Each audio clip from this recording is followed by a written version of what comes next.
pues gracias a Dios por sus vidas, porque están aquí, que la gracia de Dios nos permite estar de esta manera comunicados, podernos ver también de alguna forma, no físicamente, así que te tengo enfrente, pero sí por medio de la pantalla y eso también es bueno, pero sobre todo porque podemos escuchar la palabra de Dios, que es lo que vamos a hacer el día de hoy. Pues vamos a orar entonces para comenzar. Amén. Bendito Dios, gracias Señor por tu misericordia, gracias por tu amor, Señor, porque pues tú, Señor, siendo Dios, creador de todas las cosas, te has dignado, nos has mostrado tu misericordia, tu amor, Señor, y nos has hecho, Señor, como corona, Señor, de toda la creación. Y gracias por ese privilegio, pero también, Señor, perdónanos por nuestras malas decisiones en algún momento de habernos separado de ti.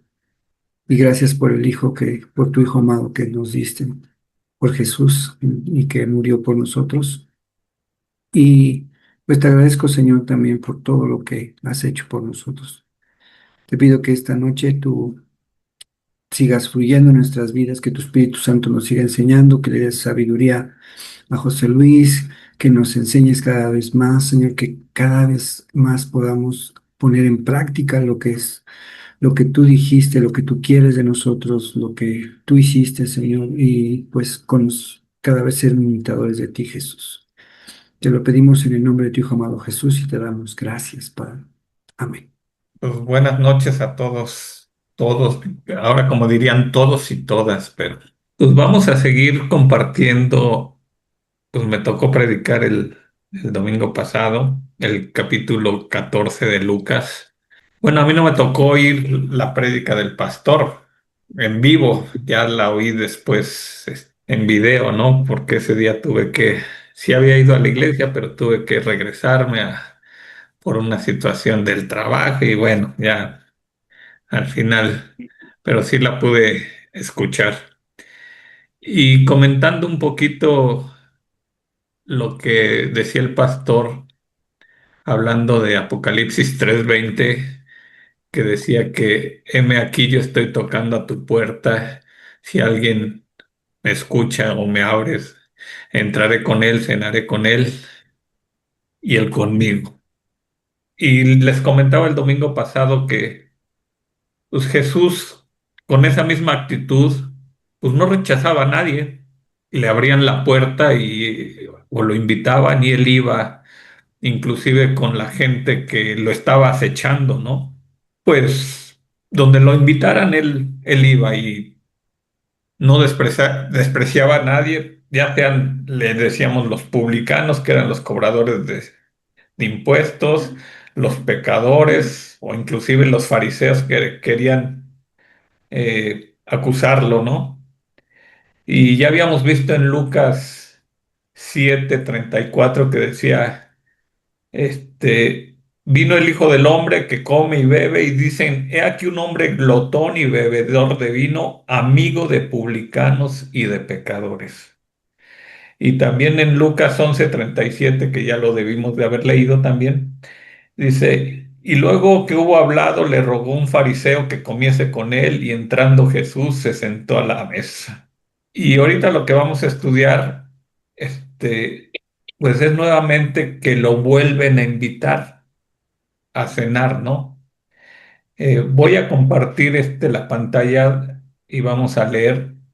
Y decíamos, pues es un método de estudio en el cual nosotros nos preguntamos qué dijo Jesús, qué hizo Jesús, y ahí me faltó una y quién es Jesús. Bueno, la otra sí estaba bien. Y todo lo que vayamos a ver en rojo es lo que dijo Jesús, ¿sí? Y no sé si quieren leer ahí su pantalla o si quieren leer directamente su Biblia, el que quiera leer de Lucas 14:1 hasta el versículo 6, por favor. Y aconteció un día sábado que yendo a comer pan en casa de un príncipe de los fariseos, ellos le acechaban. He aquí un hombre hidrópico estaba delante de él. Y respondiendo Jesús, habló a los doctores de la ley y a los fariseos diciendo, ¿es lícito sanar en sábado? Y ellos callaron. Entonces él, tomándole, le sanó y le despidió. Y le respondió diciendo, ¿quién de vosotros, si su asno o su buey cayere en un pozo, no lo sacará luego en día del sábado? Y no le podían replicar estas cosas. Decíamos, a pesar de que Jesús tenía disputas con los fariseos, en el capítulo 13 vemos que también sana a a una mujer en este caso, que ya tenía 18 años, con una enfermedad encorvada y que no se podía parar y hace una pregunta similar, ¿no? Y ahora estaba en casa dice aquí un príncipe de los fariseos, yo tengo otra versión que dice un gobernante de los fariseos, pero dice, ellos le acechaban, pues lo invitaban también para provocarlo y para ver en qué se equivocaba o en qué podía, según ellos, blasfemar, ¿no? Y dice, y he aquí un hombre hidrópico que estaba delante de él, y ya decíamos, hidrópico era una enfermedad o es una enfermedad en donde las personas retienen líquidos y se empieza a deformar líquidos y debajo de la piel y se empieza a deformar, pues a lo mejor la cara o la piel y, y bueno, ahí estaba casualmente, vamos a decir, ¿sí? Pues estaba delante de Jesús y Jesús invariablemente se dirige a los doctores de la ley y a los fariseos, ¿no? Gente que conocía el Antiguo Testamento, la palabra de Dios, ¿sí? Y les pregunta, y ahí dice en rojo, ¿no? Esas son sus palabras. ¿Es lícito sanar el sábado? Porque ya lo habían acusado anteriormente de que pues, había sanado a varias personas en sábado, ¿no? Y en esta ocasión ellos quedaron callados, ¿sí? Y entonces él lo que hizo, pues fue que lo sanó, ¿sí? No dice cómo lo sanó, ya sabemos que a veces es imponiendo manos, orando por las personas, pero lo sanó y lo sanó inmediatamente, ¿no?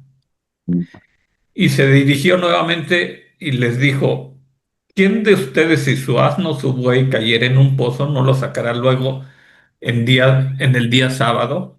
Pues estaba ahí contraponiendo las reglas de los hombres con las reglas, bueno, las reglas de los hombres en este caso de los fariseos, porque ellos habían impuesto o habían, vamos a decir, establecido ciertas normas, pero no normas establecidas por Dios, en donde, pues, para ellos eso era como trabajo. Y la verdad es que Jesús nunca rompió ningún mandamiento, ¿no? Lucas 14. Y a menudo rompía las tradiciones de los hombres y, y en realidad los mandamientos que Dios nos ha dado eran suficientes o son suficientes y nunca debemos de hacer que las tradiciones humanas, ¿sí?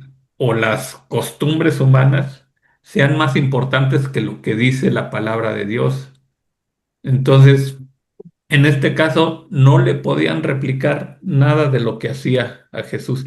Y también es una muestra de diciéndoles, bueno, si tu asno o tu buey cae en un pozo, no lo vas a sacar el día, aunque sea el día de reposo. O sea, ¿qué mayor importancia tendría una persona que, vamos a decir, un animal doméstico que por él puedes tener inclusive compasión también, no sé, tu perro, tu gato, pero son parte de la creación, pero cuando más debes de tener por tus hermanos, ¿no? Entonces, es interesante que, pues él estaba ahí, Jesús, ¿no? A pesar de que lo estaban acechando. Y él hizo ahí una señal, una sanidad inmediata. Podemos ver el poder inmediato de Jesús, ¿no?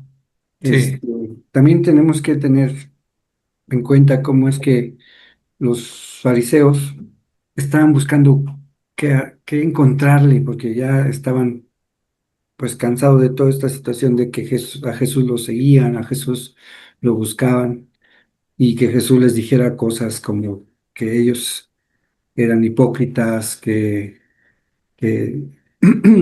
que ellos simplemente eran, ¿cómo se llama? Su corazón se había endurecido con todas las cosas de la ley y en lugar de ser un beneficio, lo que estaba haciendo era un tropiezo.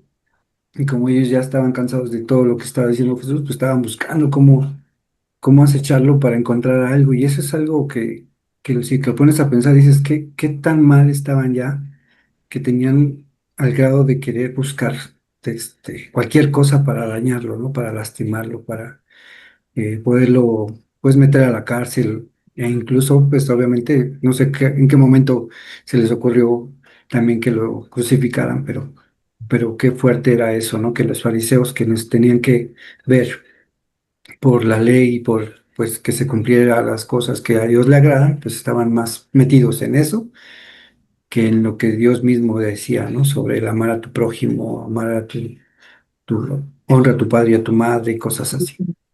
Religiosos, ¿no? Sí, exacto. ¿Alguien puede leer la parábola del banquete de bodas? Dice, observando cómo escogían los primeros asientos a la mesa, refirió a los convidados una parábola diciéndoles, cuando fueres invadido por alguno a boda, convidado, perdón, por alguno a boda, no te sientes en el primer lugar, no sea que otro más distinguido que tú esté convidado por él.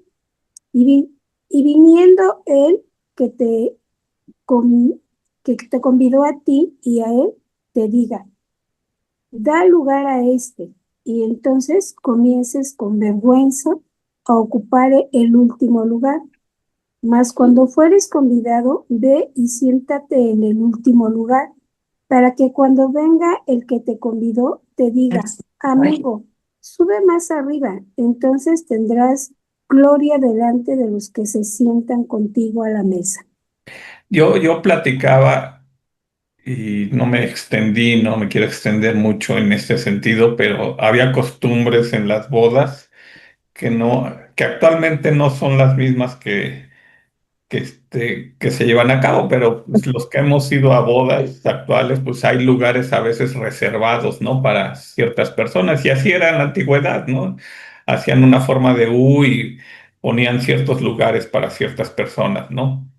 Este, y pues a veces se querían sentar junto al anfitrión, pero en este caso Jesús vio, pues lo invitaron a una cena, vio cómo los invitados estaban escogiendo los primeros lugares o los lugares mejores o reservados, vamos a decir, y, y cómo las personas a veces buscan los mejores lugares para estar con las personas que más les agradan o las personas más importantes, ¿no? Pero al final dice que cualquiera que se enaltezca será humillado y el que se humilla será enaltecido. Y eso es una ilustración también, porque en la vida moderna uno puede mostrar, ¿sí? Importancia, orgullo o una alta opinión de uno mismo, ¿no? Porque vamos a decir, si esos lugares estaban reservados para personas, vamos a decir, importantes o que podrían ser importantes para la persona que lo invitó, y tú tomas esos lugares, pues en el momento en que te digan, oye, ese lugar está reservado, pues la verdad es que sí puedes pasar una gran vergüenza, ¿eh? Que te muevan del lugar, oye, discúlpame, pero este lugar no es para ti, Ujú, lo tengo reservado para otra persona. ujú, Y decíamos, a veces podemos hablar muy bien de nosotros mismos y decir, no, es que yo soy esto, yo soy aquello, yo hice el típico, dicen yo, ¿no? Yo soy esto. Y yo comentaba que Dios dice, porque ni de oriente, ni de occidente, ni del sur viene el enaltecimiento, mas Dios es el juez, a este humilla y a aquel enaltece. ujú. Y no debemos de ser de esa forma. No estaba enseñando Jesús, vamos a decir, cómo comportarse, sino también ser humilde. sí, primeramente humilde. Y si viene un enaltecimiento, tendrá que venir de parte de Dios o de otras personas. Pero actualmente queremos, no sé, ahora yo lo veo en las redes y disculpen, pero no soy muy amigo de las redes sociales, pero a ver cuántos likes me dan, ¿no? O sea, digo, si eso vale tu autoestima, pues yo creo que debemos de pensar mejor en que el enaltecimiento venga de parte de Dios, ¿no? O de las personas que en realidad hayan visto, no por una foto, no por una frase, porque también luego hay frases que yo digo, ya sabemos, ya nos creemos Dios porque nos creemos omniscientes porque copiamos y pegamos de otro lado, ¿no? La busqué en Google y la pegué y ya recibí quién sabe cuántos likes por una frase que ni siquiera es mía, ¿no? Siquiera. Digo, Ujú. bueno, Ujú. entonces siempre hay que tomar un lugar bajo y dejar que Dios te suba, ¿no? No tú mismo. Entonces, actualmente es muy difícil con esto de las redes, ¿no? O sea, la verdad es que mantenerte al margen de las redes, digo, para los chavos es súper difícil, o sea, yo que viví en un principio sin redes, pues para mí no era necesario, o sea, no sigue siendo tan necesario, ¿no? Algunas cosas son buenas, pero no generalizo que todas. Es que en realidad Jesús no estaba enseñando buenos modales, sino un estilo de vida, dice, para no vanagloriarte, antes bien hay que ser humildes, cada uno, y imitar a Jesús. En Filipenses 2 6 11 dice que siendo Jesús en forma de Dios, no estimó a ser igual a Dios como a cosa a que aferrarse, sino que se despojó de sí mismo tomando forma de siervo y hecho semejante a los hombres, y estando en la condición de hombre, se humilló a sí mismo, haciéndose obediente hasta la muerte y muerte de cruz. Ese es un ejemplo, ¿sí? Él se humilló, él fue siervo, él le lavó los pies a sus siervos, no esperaba que le lavaran los pies y lo que hemos aprendido ahí en nuestra iglesia es que ¿quién lavaba los pies? A ver, recuérdenme. El Pues, sirviente más bajo de una casa. Eso. El sirviente más bajo de una casa. ¿Y cómo se decía, Lori? Dulos, ¿no? Era el dulos, el sirviente más bajo. ¿Y qué mejor ejemplo que ese? La verdad, sí. Entonces, a veces se nos olvida. Y si recuerdan, las preguntas es, ¿qué dijo Jesús? ¿Qué hizo Jesús? ¿Qué aprendo de Jesús? Nos cuesta trabajo a veces vivirlo, ¿no?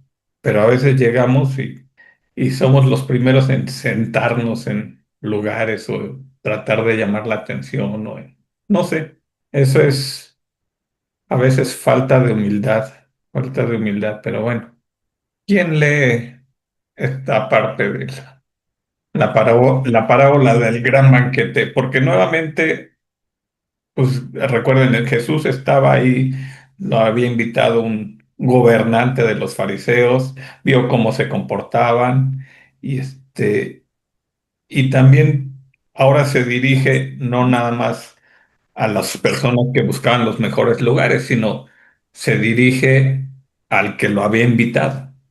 Bueno, Y dijo también al que había convidado, cuando haces comida o cena, no llames a tus amigos, ni a tus hermanos, ni a tus parientes, ni a vecinos ricos, no sea que también ellos te vuelvan a convidar y te sea hecha recompensa. Mas cuando hagas banquete, llama a los pobres, los mancos, los cojos y a los ciegos, y serás bienaventurado porque ellos no te pueden recompensar, pues tú serás recompensado en la resurrección de los justos. ¿Hasta ahí? No todo. Y oyendo esto, uno de los que estaban sentados con él en la mesa le dijo, Bienaventurado el que coma pan en el reino de Dios. El que entonces les dijo, un hombre hizo una gran cena y convidó a muchos. Y a la hora de la cena envió a sus siervos a decir a los que habían sido convidados, venid, que ya todo está preparado. Y comenzaron todos a un, a una a excusarse. El primero le dijo, he comprado una hacienda y necesito ir a verla. Te ruego que me excuses. Y el otro dijo, he comprado 5 yuntas de bueyes y voy a probarlos. Te ruego que me excuses. El otro dijo, acabo de casarme y por tanto no puedo ir. Y vuelto el siervo hizo saber estas cosas a su señor. Entonces, enojado el padre de familia, dijo a su siervo, ve pronto por las piezas y las calles de la ciudad y mete acá a los pobres, los mancos, los cojos y los ciegos. Y dijo el siervo, Señor, se me ha hecho como mandaste y aún hay lugar. Y dijo el Señor al siervo, ve por los caminos y por los vallados y fuérzalos a entrar para que se llene mi casa, porque os digo que ninguno de aquellos hombres que fueron convidados gustará mi cena. Bueno, la primera parte dice, porque ahora se dirigió a quien lo había convidado, ¿no? Y yo les platicaba el domingo y les comentaba que pues es fácil invitar a tus amigos, tus hermanos, tus parientes, tus vecinos ricos, ¿no? Y pues es fácil que invitar a las personas que a lo mejor pueden también hacer algo por ti, ¿no? Y eso es como también ser egocéntrico, ¿sí? Y la verdad es que somos llamados a no ser egocéntricos, sino pensar en las personas, ¿no? Y dice, invita a personas que en realidad no pueden hacer nada por ti, o sea, y decíamos los pobres, los mancos, los cojos y los ciegos, que para los fariseos, y siendo un gobernante de los fariseos al que se está dirigiendo, pues para él era gente inmunda, ¿no? Y entonces serás bienaventurado, porque ellos no te van a poder recompensar, ellos no te van a poder, vamos a decir, poder regresar el favor, ¿no? Y dice, tú vas a ser recompensado en la resurrección de los justos. Y ya decía también Jesús que era más bienaventurado es dar que recibir, ¿no? Y Dios nos ha regalado muchas cosas. Para empezar, el regalo de la salvación. Nos ha regalado sin merecerlo nosotros. Es algo que nosotros no podemos pagar, ¿eh? O sea, ni con nuestras obras, ni con nuestros hechos, ni con tu dinero, ni con tus fuerzas, ni con nada. No podemos este, hacer nada por eso. Simplemente es un regalo de parte de Dios. Y hay quien lo toma y hay quien no lo toma, ¿no? Y pues gracias a Dios los que estamos aquí, creo que lo hemos tomado. Sí. Y dice, y serás recompensado en la resurrección de los justos. No esperes recompensa en esta vida, o sea, la verdad, cuando hagas algo por personas que ellos no pueden hacer nada por ti, porque en esos momentos o en esas situaciones, pues Dios lo conoce y sabrá cómo te comportaste, ¿no? Con las personas que en realidad no te pueden regresar el favor, por decirlo así, pero también no lo hagas tampoco por esperar algo a cambio, sino simplemente por gracia.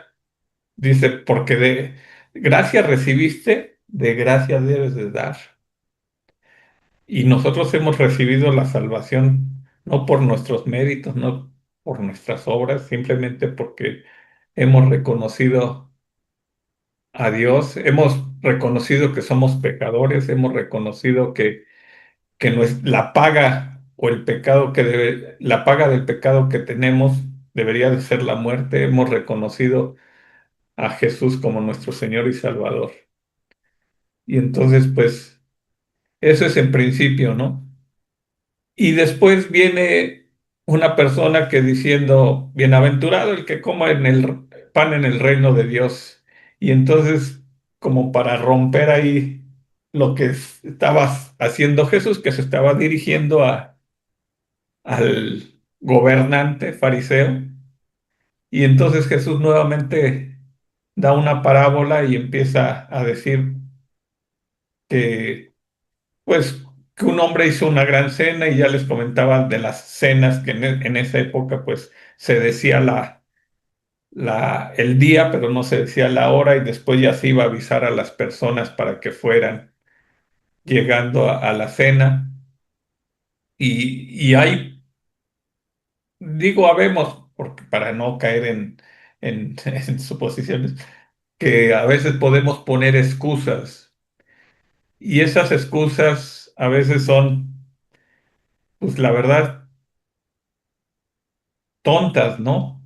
Aquí dan tres tipos de excusa y es lo que decíamos, Jesús o Dios siempre ha estado tocando a tu puerta, te ha estado invitando a que entres a su reino, pero a veces ponemos esas excusas y no queremos entrar a formar parte de la familia de Dios.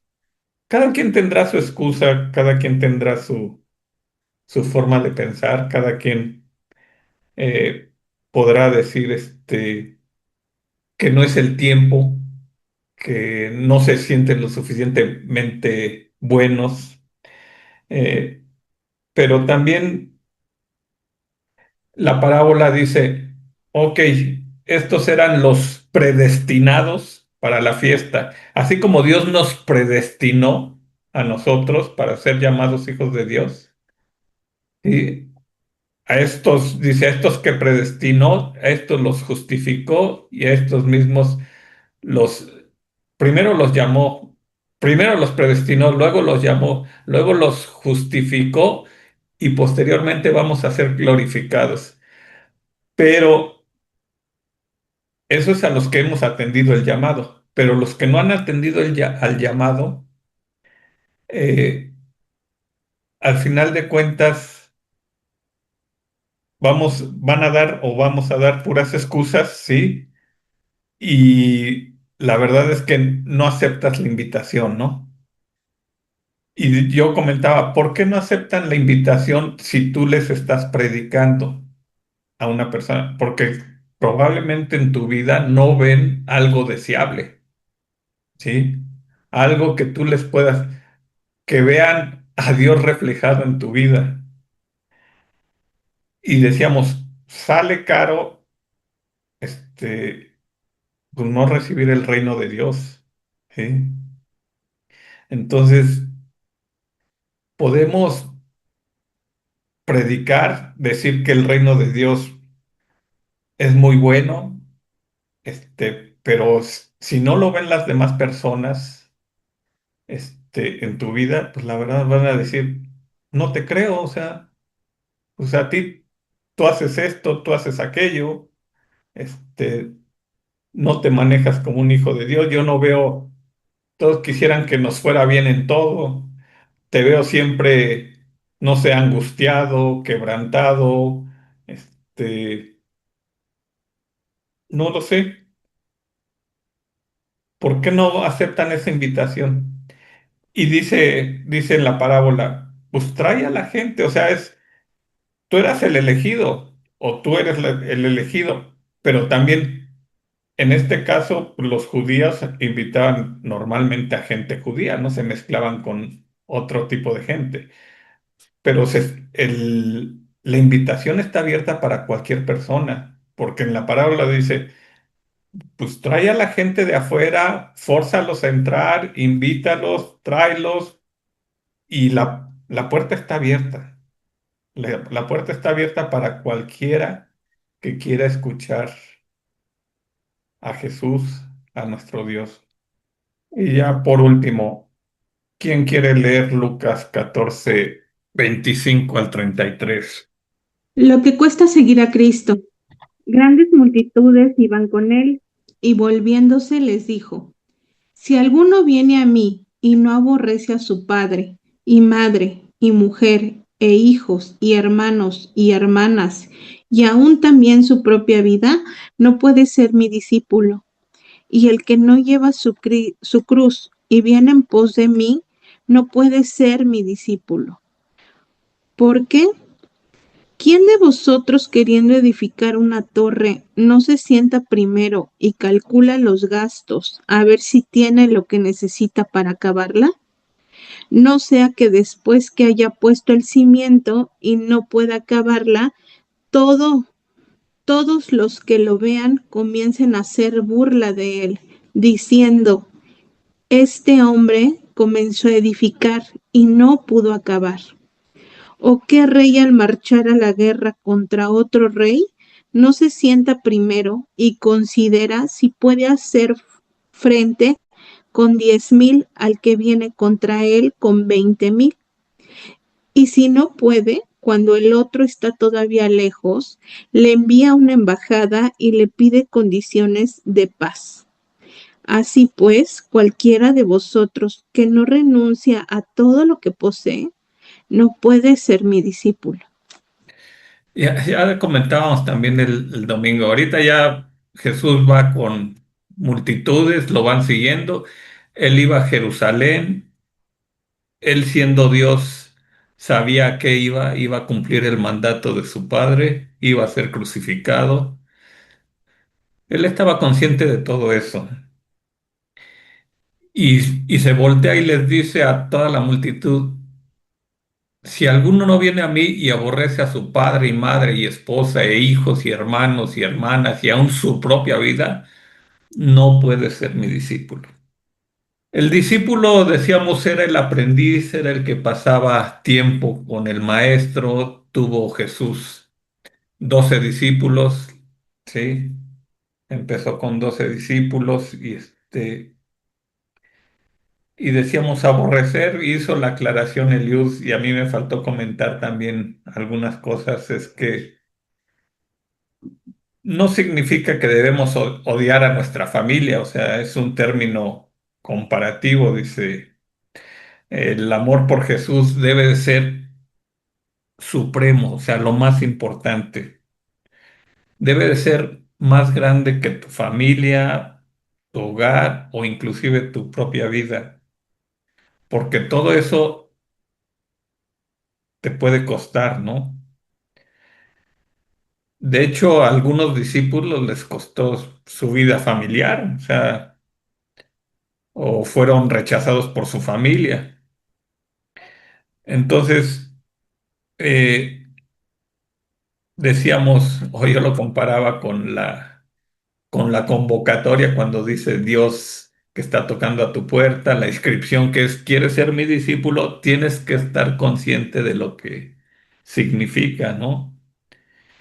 Y, y debes de estar subordinado por el amor a Él, ¿sí? Él debe de estar en primer lugar. Entonces, pues, la verdad es que a veces no les comentamos a las personas, precisamente lo que es ser un discípulo, ¿no?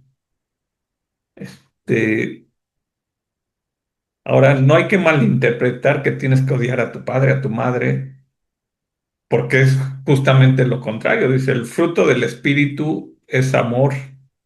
Y si digo que amo a Dios pero odio a mi hermano, pues soy mentiroso, ¿no? Es lo que dice la palabra. Dice, ¿cómo puedo amar a Dios a quien no he visto y odiar a mi hermano a quien sí he visto? Y es una figura en el sentido de que primero Dios, primero tiene que estar Dios, es lo principal. Ya después vendrá el amor a tu esposa, a tu padre, a tu madre, a tus hijos, hermanos, ¿no? e inclusive dejar de ser egocéntrico, ¿no? Y compara también el costo de ser el discípulo es que o puede ser como una construcción o puede ser como una guerra.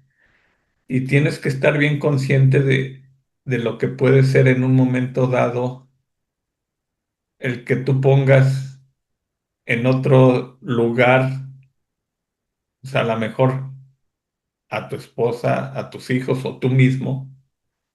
Y lo decía Jesús, o sea, ya lo habíamos leído en otras ocasiones en donde decía que lo quería seguir un joven rico y dice, pues, dice, todo he cumplido conforme a la ley. Bueno, entonces vende todo lo que tienes y sígueme. Y entonces se puso triste el joven porque, pues, dice, ¿dónde está eh, tus riquezas? Ahí está tu corazón, ¿no? Cuando le dijo Jesús, tienes que hacer esto, pues ahí donde estaba su corazón. Y muchas veces pues, hay que darnos cuenta dónde está nuestro corazón para ser ese discípulo, ¿no? A veces nos va a costar, ¿sí? Y nos tenemos que dar cuenta y ser objetivos en dónde está nuestro corazón. Y tenemos que anteponer a veces nuestros deleites, nuestros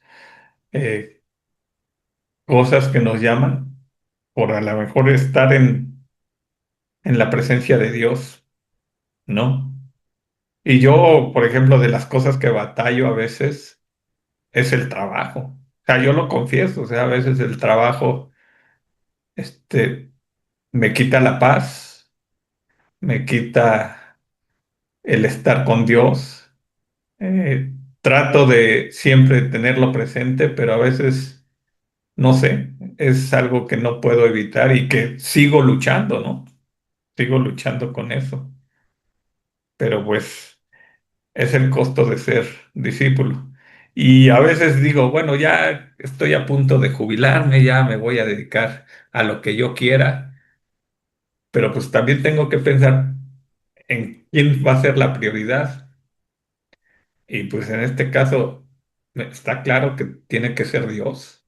O sea, y que voy a tener que también luchar contra eso, ¿no? Y tengo que pensarlo bien. Y a veces en mi caso, pues ya me voy a jubilar, pero es fácil para los jóvenes decir, no, pues es que ahorita tengo cosas que hacer y no puede ser Dios mi prioridad. Este, y dices, pues no, o sea, tienes que a veces compaginar y darle el lugar que le pertenece a Dios. No sé, lo he oído también de otras personas que decían, no, es que me voy a volver pastor ya cuando deje de trabajar, ¿no? En mi caso, pues ya voy a dejar de trabajar y pues también quiero dedicar más tiempo de mi vida también a conocerlo más, ¿no? A estudiar más. Decíamos, no necesariamente tiene que ser así, puede ser en cualquier parte de tu vida, siendo joven, siendo casado, siendo padre, siendo empresario, siendo pasar más tiempo con Dios. También Dios nos da discernimiento, para tomar las mejores decisiones.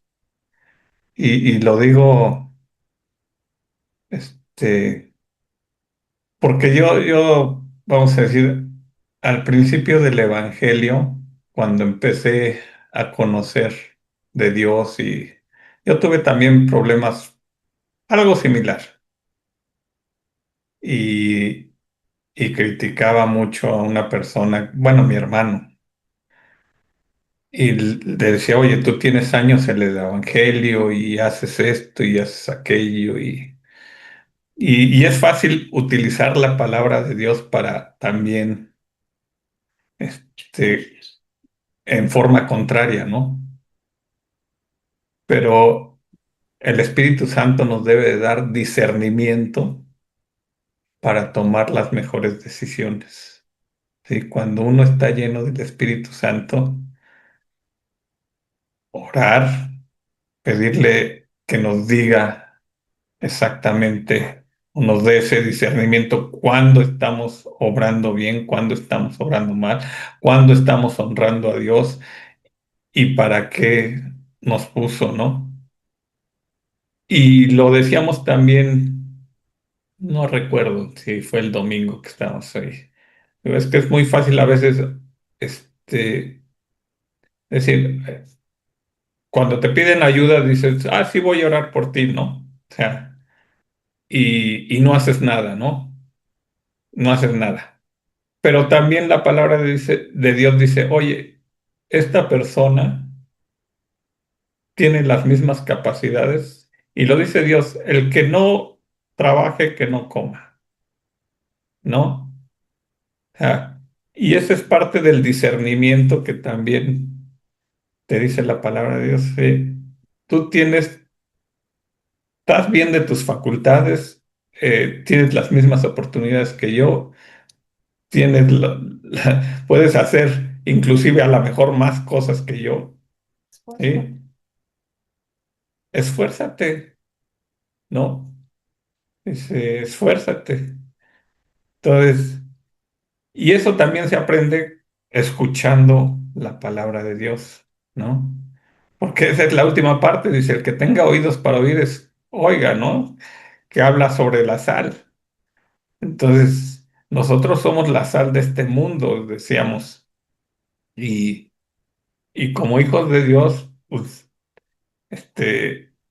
debemos de conocer también la palabra y tomar las mejores decisiones en base a las palabras, no a veces a los sentimientos, ¿no? Y es fácil que te estén tocando tus sentimientos, es muy fácil. Y luego es gente que te quiere o que tú la quieres, y por ese lado también Dice la palabra de Dios que en Mateo 10 dice 34, no crean que he venido a traer paz a la tierra, no vine a traer paz sino espada, porque he venido a poner en conflicto al hombre contra su padre, a la hija contra su madre, a la nuera contra su suegra, a los enemigos de cada cual serán los de su propia familia. Y también decía ahorita, en Lucas ahorita decía que él no vino. Así dice, en el 25 dice, una gran multitud seguía a Jesús y les dio la vuelta y les dijo, si quieren ser mis discípulos, deben de aborrecer a los demás, a tu padre, y a tu madre, esposa, hijos, hermanos y hermanas. Y no es que Jesús quisiera que aborreciéramos a los demás, a nuestros padres, por ejemplo, como estábamos hablando, Lisbeth, no es que Jesús quiera que nosotros nos peleemos y odiemos, no, pero si algo sucede en nuestra vida como cristianos es que la gente más bien es la que nos va a aborrecer a nosotros por ser nosotros cristianos. Malo sería que yo dijera, ay, no, yo voy a aborrecer a mi papá porque él no es cristiano y no quiere conocer al Señor y yo mejor me hago a un lado. No, no, sino que si la gente me aborrece a mí porque yo creo en Jesús, eso es lo que vino a hacer Jesús al final. ¿Por qué? Porque vino a que nosotros pudiéramos creerle a Él y si las demás no le quieren creer, pues nos va a aborrecer. Si yo creo en Jesús y la gente no quiere creer en Jesús, lo que va a hacer es aborrecernos, criticarnos, incluso atacarnos, diciéndonos que dónde está nuestra fe de lo que predicamos, de lo que estamos buscando. Y eso es una forma que el diablo utiliza, pero que también Jesús ya había dicho que iba a pasar, que, que, que la gente nos iba a rechazar de esa forma por nosotros creer en Jesús. Por otro lado, nosotros sí somos pecadores y nosotros sí nos equivocamos. Y por eso precisamente buscamos de Dios. Y por eso precisamente vamos a la iglesia. porque reconocemos que necesitamos de Dios.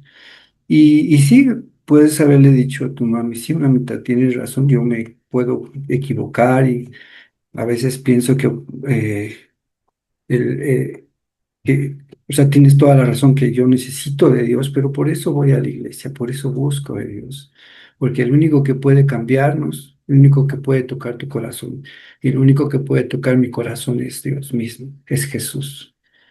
Y al final sí duele, es doloroso, y como decía aquí, hemos visto lo que está compartiendo también Jesús es, tenemos que poner nuestra prioridad. ¿Y cuál es nuestra principal prioridad? Pues Dios mismo. Entonces, a veces sí nos puede tener un conflicto el que nosotros decidamos buscar de Dios y la gente, nuestra propia familia, que es aún, incluso como decía hace ratito Mateo, es la principal que nos va a atacar, que va a ser el que nos va a lastimar. Pero si cuando ponemos ya esa prioridad, pues primero, pues podemos descansar en Él, podemos decir que realmente estoy haciendo lo que Dios quiere, que es buscarlo a Él. Esa es mi primera prioridad. Después mi segunda prioridad es mi familia, mi esposo, mis hijos. Ese es un orden que Dios ha puesto en nuestra vida también. No es que digamos, o sea, cuando éramos hijos, sí, nuestra prioridad eran nuestros padres. Pero cuando ya nos hemos casado, cuando tenemos un esposo, nuestra prioridad cambia. Primero es Dios. Dios no va a cambiar nunca, pero después de ahí viene nuestro esposo y nuestra familia. Y si quizás tengamos ese conflicto de que, ay, es que ¿por qué tú no haces?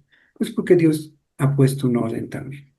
Y aunque te sientas un poquito pues atacada, no te desanimes porque de alguna forma Dios sabe que estas situaciones nos van a pasar, pero al poner en ese orden también podemos nosotros poder compartir qué es lo que Dios hace y quiere en nuestras vidas.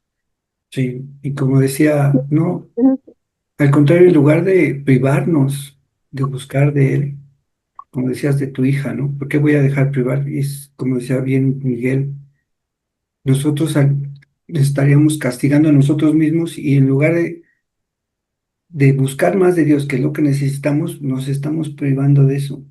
Y pasa muy seguido cuando los hijos también, que de repente van a la iglesia y que los castigamos, decimos, ya no vas a ir con los jóvenes de la iglesia. Al contrario, lo que debemos hacer es que busquen de Dios, ¿no? ¿Y por qué dejar de que ella siga buscando de Dios? No es lo correcto. Gracias. Y pues ya para finalizar, decíamos, el que tenga oídos para oír, escuche, ¿no?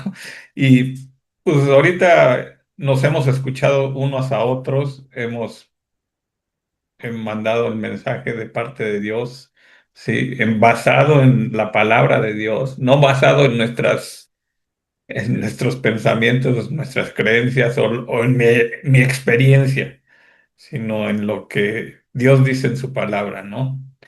Pues vamos a orar entonces por las peticiones y para despedirnos también, ¿vale? Que nos permitiste escuchar tu palabra por la vida de José Luis. Gracias, Señor. Te pido por Lori, Señor, para que también le proveas un trabajo, Señor, y que ella encuentre pronto un nuevo trabajo donde le permita, Señor, también poder estar, Señor, escuchando tu palabra en las noches, yendo a la iglesia los domingos, donde no le quites, Señor, la prioridad que es el buscarte a ti, Señor. Y pues bendiga, Señor, a cada uno de los que estamos en este grupo, Señor. Sigue bendiciendo, Señor, a cada uno, Señor. A los que se pudieron conectar, gracias, Señor. Bendícelos, Señor, y a los que no, también, Señor, sigue cuidándolos. Y pues sigue proveyendo cada necesidad, Señor. Gracias, Padre, por todo en el nombre de Cristo Jesús. Amén.